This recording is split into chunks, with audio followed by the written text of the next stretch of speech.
without further ado, I'd like to introduce the session topic, which is obviously closing the loop, cradle to cradle. We've got three interesting and exciting perspectives from three different speakers, and we're going to begin with Kath Dewar, and Kath is the owner of GoodSense. Kath is an experienced strategist and business leader who helps organisations achieve by communicating what they offer more effectively. Kath works with green businesses, cloud-based software companies, and social change organisations to help them achieve their goals. Please welcome Kath to the stage.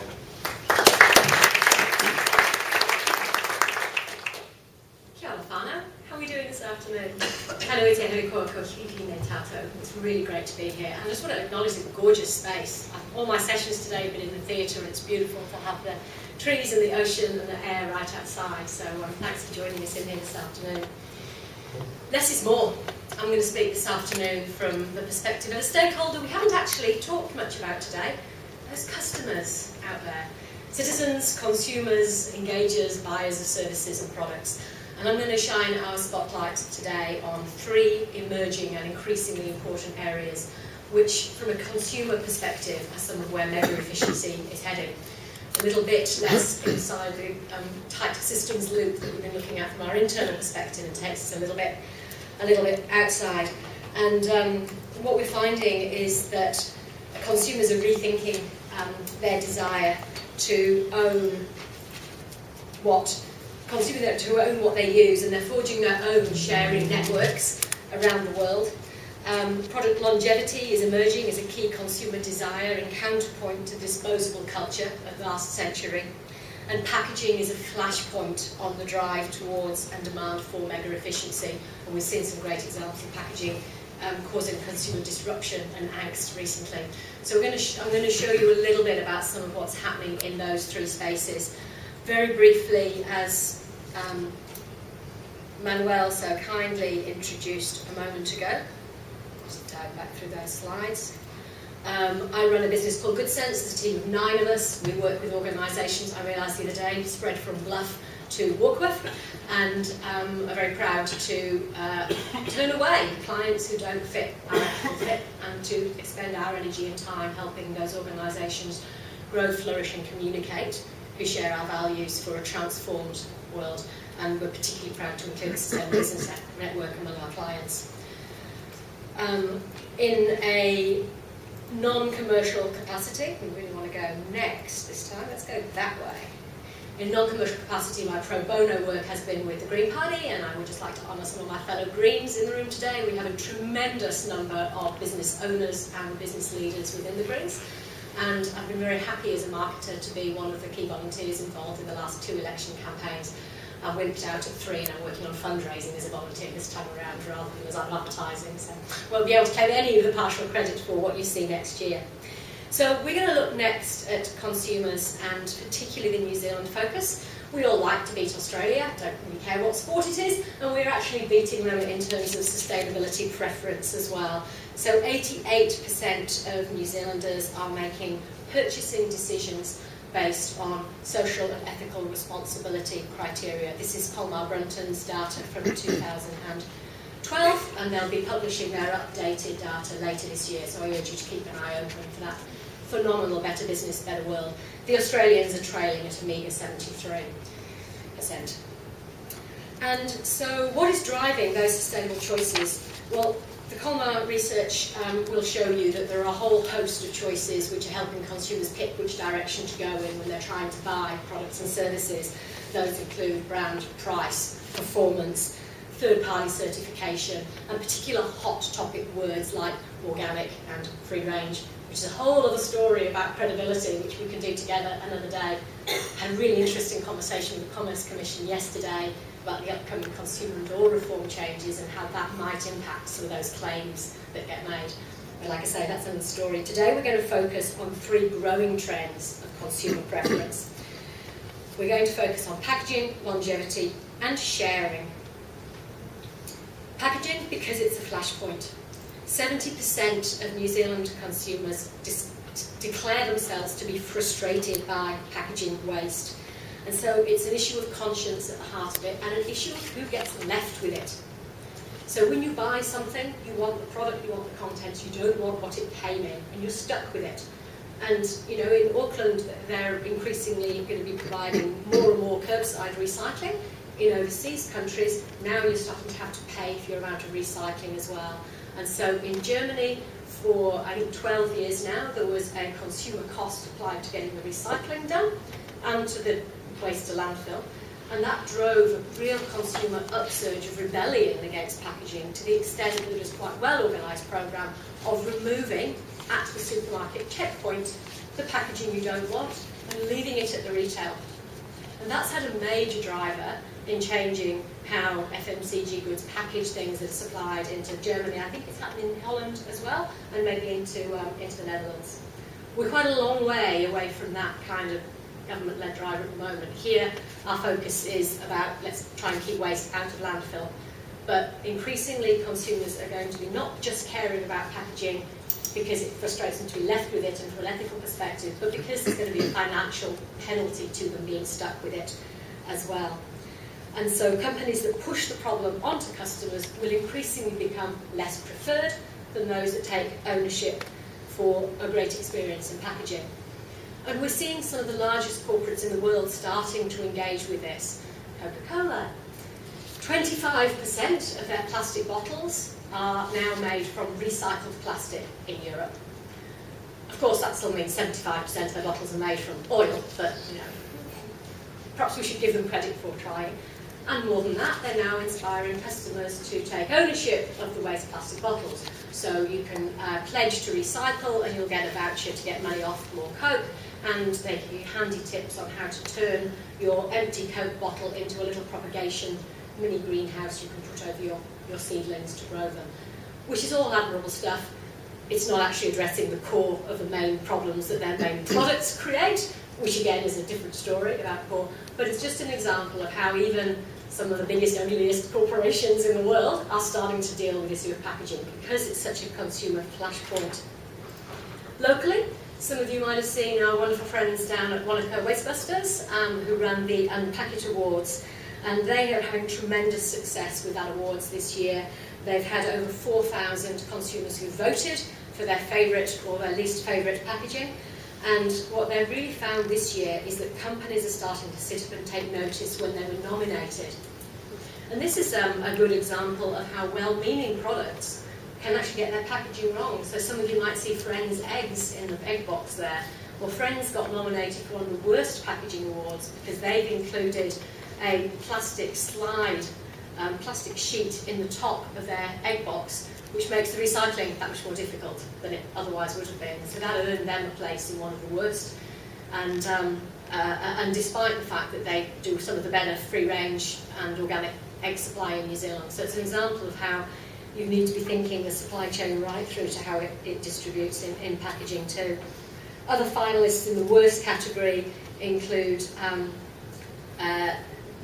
Nestle for their Nespresso coffee capsules, which when you get your coffee in a little coffee granules left over in a little aluminium tub with coffee granules in it, which the recyclers really don't love, and disposable cups, Tetra Paks, mini twists, snaps, and so on. But there are some real accolades in there, and the Unpack It Awards are great because they celebrate good performance as well as bad. And so we have Green Man Best Bitter, a real favourite of mine, and we have Chelsea White Sugar, which is a great example of retro packaging being celebrated for keeping it simple. It's a waxed paper bag. It'll be the same style waxed paper bag that they've been distributing their product in for, well, probably more than the lifetimes of everybody in this room, actually. And at the opposite end of the scale, Amazon Kindle, who've done a great job with minimal packaging based on cardboard and renewable and recyclable materials. But it doesn't have to be the entire packaging that can make a huge difference. So Sainsbury's, UK supermarket brand, improved their juice cartons by removing the little tiny plastic ring that sits underneath the screw-off cap.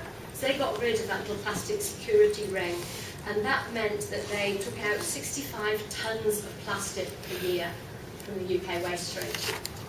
A lot of cartons of juice, but when you increase it by those increments, it makes a massive difference, eh? But the innovation isn't all happening overseas. I have an innovation here which even made one of New Zealand's great packaging innovators' eyes open wide when he walked in the room this afternoon.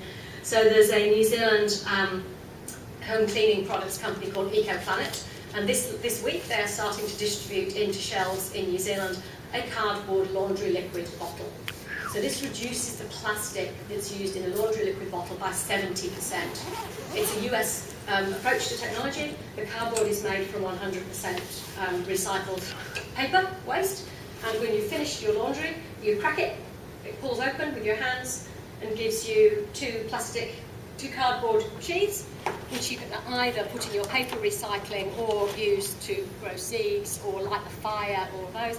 And inside the actual carrier container is to a collapsible plastic, which is fully recyclable throughout New Zealand. But obviously, if it does end up in landfill, it takes a lot less waste. So EcoPlanet is doing some innovation. They reckon it might give them a year head start on anybody copying it. I'll be interested if they get away with it for that long, but good on them for leading the charge with that. And of course, they do back it up with their products as well, being an Enviromark certified product. So there's a little whistle-stop tour into some of the innovation in packaging, and what companies are really finding is that consumers are rewarding good packaging effort with excitement, with enthusiasm, with purchase, and with telling stories for you on social media. As a marketer, it's music to my ears if you can encourage your customers to love you enough to want to rave about you online to thousands of people in seconds for free. It's a damn sight cheaper than buying an advert. So, secondly, let's have a little bit of a look. The last thing is to advance my mouse. Obviously, 3:30 in the afternoon, the technology is having a nap.